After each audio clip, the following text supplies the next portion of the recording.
Assalamualaikum warahmatullahi wabarakatuh. Saya Azura Kalisa dari kelas 1 CPGMI Unsus Riau. Saya ingin mempresentasikan tentang materi panca indera untuk memenuhi tugas multimedia. Silahkan simak penjelasan berikut.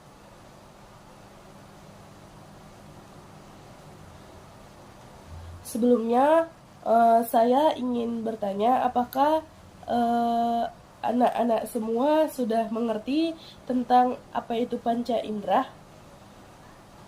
Nah, di sini ibu akan memberikan tugas pretest atau di awal sebelum pembelajaran untuk mengetahui fungsi dan apa sih panca indera itu. Ada yang tahu apa itu panca indera? Nah, di sini Ibu ada beberapa gambar. Nah, ada yang tahu ini gambar apa? Ini gambar mata. Gunanya untuk melihat. Nah, di sini Ibu menggunakan media ini agar anak-anak Ibu paham semuanya. Yang kedua itu ada gambar hidung. Ada yang tahu gunanya hidung untuk apa? Ya, benar, untuk mencium bau. Yang ketiga itu ada lidah. Ada yang tahu lidah gunanya untuk apa? Nah, ya dia untuk merasakan rasa makanan. Seperti kalau misalnya kita lagi minum es teh, nah pasti rasa es tehnya itu ada yang manis kan. Nah, yang keempat itu ada telinga. Ada yang tahu fungsi telinga untuk apa? Ya, betul sekali, buat mendengar. Jadi setiap kita memiliki telinga, itu gunanya untuk mendengarkan hal-hal yang baik. Yang kelima itu ada, di sini ada gambar tangan. Tapi maksudnya ibu buat tangan itu, ibu ingin menunjukkan bahwa itu adalah kulit. Nah, ada yang tahu apa gunanya kulit? Ya, kulit gunanya untuk sebagai alat perabah.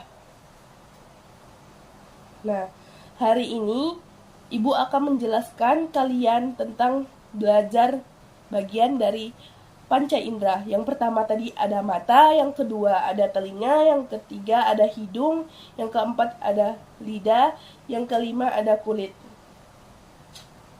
Yang pertama itu indera penglihatan atau mata.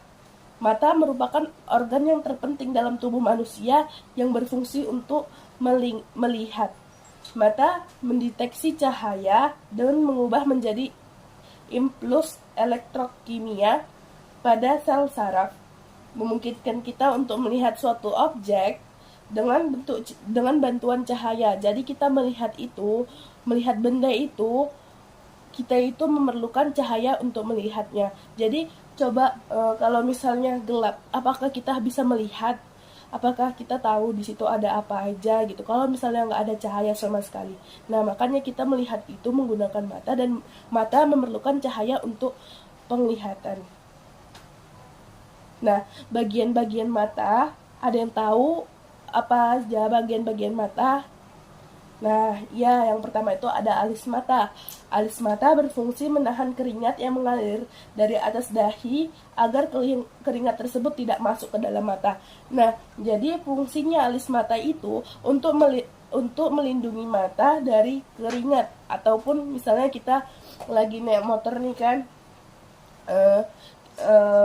terus hujan, terus itu mata itu kan pasti kalau misalnya hujan muka kita basah. Jadi itulah fungsi alis mata, untuk melindungi mata kita dari tetesan air hujan. Yang kedua itu ada bulu mata. Bulu mata itu berfungsi untuk mengurangi cahaya yang masuk ke dalam mata dan mencegah masuknya benda asing. Nah, coba bayangi kalau misalnya kita tidak punya bulu mata, terus kita pergi naik motor nih, terus kita nggak pakai helm. Nah, pasti kan di jalan raya tuh banyak tuh debu-debu. Nah, di situ pasti debu-debu itu masuk ke mata kita semua, dan itu mengakibatkan mata merah dan perih kan. Nah, makanya itulah fungsinya bulu mata, untuk mengurangi cahaya yang masuk atau benda yang masuk ke dalam mata. Yang ketiga itu ada kelenjar air mata. Itu berfungsi menghasilkan air mata. Nah, Jadi kalau misalnya anak-anak ibu semuanya nangis, nah itu yang bekerja adalah kelenjar air mata yang menghasilkan air mata. Yang keempat itu ada kelopak mata yang berfungsi untuk menutup dan membuka mata, melindungi dan menjaga masuknya benda asing dari luar mata. Nah, sama berarti kegunaannya sama dengan bulu mata. Selanjutnya, eh, ibu akan menjelasin bagian dalam mata. Nah, ada yang tahu bagian dalam mata? Mungkin tidak tahu ya. Yang pertama itu ada kornea mata. Nah, kornea mata itu terletak berada di lapisan paling luar pada bagian mata dalam. Memiliki bagian selaput bening yang transparan memungkinkan cahaya masuk ke dalam sel penerima cahaya di bola mata. Jadi di mata kita tuh ada namanya bola mata. Nah, jadi agar kita bisa melihat itu tuh cahaya yang ada masuk ke dalam bola mata agar kita dapat melihat. Yang ketiga itu berfungsi melindungi mata dari benda-benda yang asing dan melakukan refleksi di lensa mata. Yang kedua tuh ada irisan mata, mengatur ukuran pupil untuk mengatur jumlah cahaya yang masuk ke mata. Jadi iris mata tuh untuk mengatur cahaya, terus memberikan warna pada mata dengan versi warna seperti coklat, biru, atau hijau tergantung pada genetika individu kita. Jadi mungkin teman-teman anak-anak ibu semua tuh ada yang matanya warna biru, atau ada yang coklat, atau ada yang abu-abu. Beda ya dengan kita menggunakan kontak lensa atau soft lens. Nah, yang dikenal sebagai selaput pelangi karena warna-warni yang terlihat pada irisan mata. Nah, selanjutnya ibu akan menjelaskan indera pendengar atau telinga. Telinga adalah sebagian indera pendengar dan juga berperan dalam menjaga keseimbangan tubuh. Jadi, telinga itu berperan untuk menjaga keseimbangan tubuh kita. Nah, telinga terdiri dari 3 bagian. Yang pertama telinga luar, yang kedua telinga tengah, dan yang ketiga telinga dalam. Ketiga bagian ini berhubungan satu dengan yang lainnya. Jadi kalau misalnya kita tidak punya daun telinga, pasti ada pula kendala yang terjadi. Nah, bagian luar, kalau bagian luar itu dia terdiri dari daun telinga, terus lubang telinga. Nah, bagian tengah tuh selaput gendang, tulang mertil, tulang landasan, tulang sanggurdi. Nah, alur pendengaran pada manusia itu, yang pertama itu dia melalui daun telinga menangkap suara, kemudian disalurkan ke lubang telinga sehingga mengenai gendang telinga. Jadi, pertamanya kita mendengar itu akibat adanya penangkapan suara dari daun telinga. Yang kedua itu ada gendang telinga akan bergetar, tulang-tulang pendengar ikut bergetar. Jadi jika kalau misalnya teman-teman semua merasa kekuatan mendengar suara, itu pasti sakit kan. Nah, itulah dia karena adanya getaran pada gendang telinga. Yang ketiga itu getaran tulang pendengar selanjutnya menggetarkan bagian dalam telinga dan menerima oleh saraf pendengar kemudian dikirim ke otak. Nah, begitulah prosesnya. Yang ketiga itu ada indera penciuman atau hidung. Hidung merupakan indera pencium. Selain berfungsi sebagai indera pencium atau pembau, hidung berfungsi sebagai salah satu alat pernafasan. Nah, teman-teman pernah nggak bernapas melalui hidung? Berarti kalau misalnya kita bernapas melalui hidung kan kita mengeluarkan karbon dioksida melalui mulut. Kayak contohnya kita tarik nafas, itu kan menggunakan hidung, terus kita mengeluarkannya menggunakan mulut. Hidung juga merupakan pintu masuk udara pernapasan ke dalam tubuh. Nah, selanjutnya itu ada di pintu masuk rongga hidung bagian depan itu terdapat beberapa organ yang juga membantu untuk melindungi hidung. Yang pertama itu ada rambut halus dan selaput lendir yang berfungsi untuk menyaring udara yang kita hirup. Jadi kalau udara kita kayak ada terkontaminasi sama bakteri, itu tuh bakterinya singgah dulu, dia diapai dulu di rambut halus. Yang kedua itu molekul-molekul benda di udara bergerak menuju lubang hidung masuk ke dalam rangkaian proses di hidung. Yang ketiga itu molekul benda yang terdeteksi oleh rongga hidung dikirimkan melalui saraf bau ke otak. Yang keempat, otak mampu membedakan dan menginterpretasikan sebagaimana macam bau. Jadi kalau kita udah ada mencium bau wangi, bau busuk, atau bau yang lainnya, nah itu tuh berarti hidung kita telah mampu mengirimkan pembauan ke otak kita. Jadi ada juga penyakit yang dapat mengganggu hidung. Yang pertama itu anosmia, adalah kondisi di mana seseorang kehilangan kemampuan untuk mencium bau. Beda ya sama kayak kejadian kita kok kena COVID gitu tuh, beda. Terus yang kedua, pilek, dapat membedakan hidung tersumbat dan mengganggu kemampuan penciuman. Nah, yang ketiga itu ada pembengkakan kelenjar polip, juga dapat mengurangi daya penciuman seseorang. Nah, biasanya kalau untuk kelenjar polip ini banyak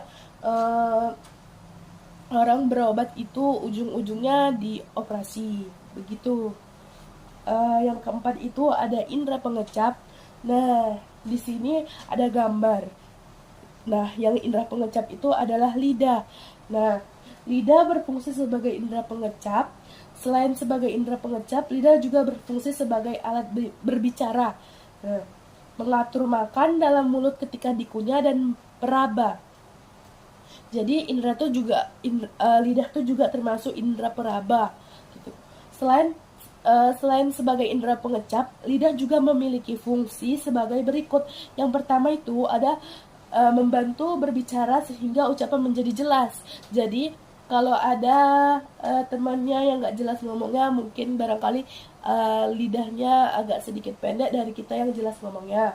Misalnya mengucapkan kata-kata huruf L dan R. Nah, itu kan butuh kayak mana ya? Butuh membedakan antara L dan R gitu. Nah, yang kedua itu membantu dan mengatur posisi makanan di dalam mulut supaya bercampur dengan air liur dan terkunyah dengan baik. Nah, pasti kita sering tuh kayak lagi makan gitu kan, kita kan seret gitu kan, pasti kita langsung minum gitu. Nah, selain itu berarti lidah itu bisa berfungsi untuk membantu kita dalam kegiatan mengunyah makanan yang terjadi pada di mulut.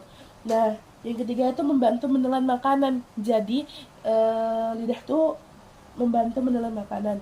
Cara melawat lidah itu yang pertama, hindari makanan yang terlalu panas atau terlalu dingin. Jadi kalau kita makanan terlalu panas itu dapat mengakibatkan lidah kita lepuh. Nah, yang kedua itu gunakan sikat gigi yang halus dan lembut agar tidak melukai lidah. Jadi supaya lidah kita tidak terlukai, kita gunakan sikat gigi yang halus. Nah, yang kelima itu indera peraba. Di mana di sini ibu menjelaskan tentang kulit. Kulit adalah indera peraba dan perasa. Kita dapat berhubungan dengan dunia luar dengan perantara kulit. Jadi kulit terdiri dari dua lapisan kulit ari atau disebut dengan epidermis dan kulit janggut atau dermis. Mengenai panca indera nih kan. Terus di sini ibu juga ada beberapa soal untuk sebagai latihan anak-anak ibu di akhir pembelajaran ini, atau disebut dengan tugas anak-anak ibu di rumah. Nah, ini bisa anak-anak ibu kirim melalui aplikasi Kahoot ini. Jadi di sini nanti dapat terlihat skornya berapa gitu kan. Nah, di sini ibu contohkan dulu ya. Nah, dilanjut soal kedua. Kornea adalah bagian dari salah satu panca indera. Nah, kornea tadi bagian panca indera apa ya? Nah, mata. Kira-kira betul nggak ya? Iya betul. Nah seperti itu. Jadi nanti di sini juga ada skor. Anak-anak ibu bisa lihat nih skor teman-teman anak-anak ibu. Jadi nanti skor ini yang menentukan benar atau tidaknya jawaban anak-anak ibu ada berapa gitu. Nah mungkin hanya ini yang dapat ibu jelaskan dan ibu berikan tugas. Kurang dan lebihnya ibu mohon maaf. Sebelumnya terima kasih telah mendengar penjelasan dari Ibu. Semoga bermanfaat bagi kita semua. Kurang lebihnya Ibu akhiri dulu. Assalamualaikum warahmatullahi wabarakatuh.